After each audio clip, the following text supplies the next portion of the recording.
I played professionally for 14 years and played on the national team for 12 of those years. I had a lot of team awards and some personal awards as well. I'm also a mom to two young amazing kiddos, almost 9 and 6. I became a Nike athlete in 2002 and was with them through my whole career, and feel very blessed that I had a great backing with Nike. And even when I retired, they continued to stick with me. I retired in 2015. I was 38 years old, and I felt like I was one of the lucky ones. I ended exactly how and when I wanted to. It was on my own terms, and I ended as a World Cup champion. So I felt very lucky that I got to end that way. And yet the thing was, I still found myself struggling. My loss of my identity, my team, and my purpose.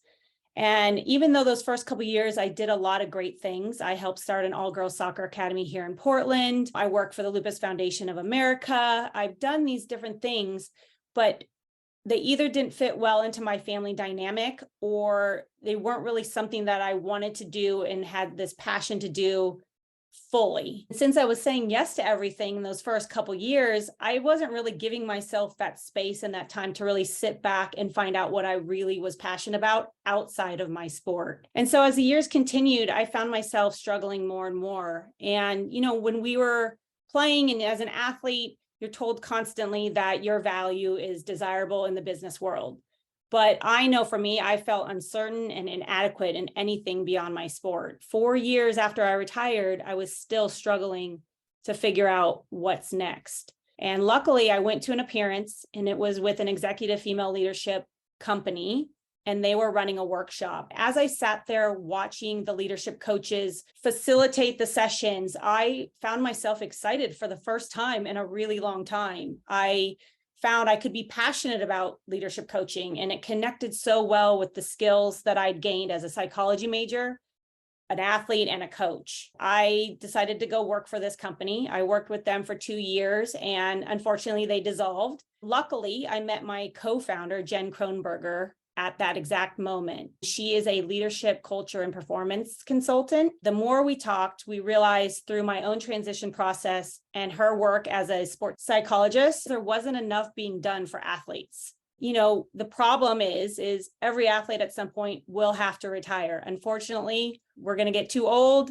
It could be injury. It could be just getting cut. And most of these athletes, myself included, are not ready for the loss of that athletic role emotionally, physically. I found more and more research that says 80% of athletes take 2 years to transition. In my own experience and conversation, I feel like it takes a lot longer than that. You go from knowing exactly who you are and what you want to asking yourself, what's next? Jen and I decided to start with female athletes. As we all know, female athletes don't get paid the same amount that men athletes get paid. And we realized that they were the ones probably struggling the most. And so we wanted to really focus on one area and one group of athletes at first, and then expand from there. So our company is called Ethos Mentality Group, and the program that we created is called Athletes Redefined, and it's to help athletes transition out of sport. Our mission is to empower athletes to find or create their own authentic path and equip them with the tools necessary to be successful beyond their sport. Preparation is key in transition, just like preparing to compete. But most athletes resist this. A lot of athletes, one, it's deemed that they're not focused enough on their sport, that they should only be focusing to be the best athlete they can be. But we want athletes to see that pre-retirement planning actually can release that unsettling feeling of what's next and allow them to focus more fully on their craft and actually enjoy playing in those last couple of years while they're doing it and actually play better. So we do a 1 to 2 day workshop, depending on who we're working with. If we're working with individual athletes, it might be 10 athletes in that workshop, and that can maybe be more of a 1.5 day type workshop. If we work with teams where it might be more than 10 athletes, it's more of a 1 day event plus a 90-day support. And the 1 full day or the day and a half is in person, and the 90 days is actually virtual.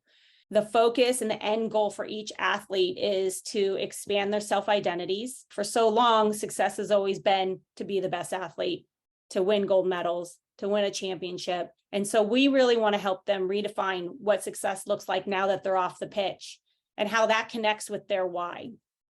This will give them the confidence and the ability to take that leap forward. Another thing that we want to do is discover interests and competencies beyond the sport. And then we also really want to match the athlete's strengths, their values, and their passion to specific skills to help them identify that path going forward and become clear on their future selves. I knew the transferable skills that I had, but I was uncertain of how to put them to work in a new profession. During those 90 days, we also really helped them research industries they are passionate about and work with them to figure out, is that something they want to pursue or not? And then once they figured out that industry, we help them build a playbook. So if they're still playing, which is what we're trying to do, is really get to athletes that are still competing, so that transition period is a lot shorter. We help them build a playbook out so that when they have time and they're in an off season, they can actually go get certificates. They can go back to school if they need to. They can,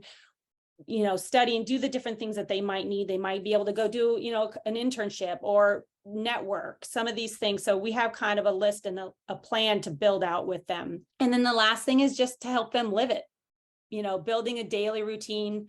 Athletes want to be structured. And so to build a daily routine that prioritizes their choices with their goals is a really big piece for us. And once they've kind of gone through that whole process, we also understand that current athletes might only be able to do one part of it now in the current moment, and then maybe come back to do those 90 days when they've gotten closer to their transition period. Once they've gone through our program, this is the part that I feel like is going to be the most important part, is just building a community of athletes. We did a pilot program. We had 2 athletes. They both wanted to go into speaking.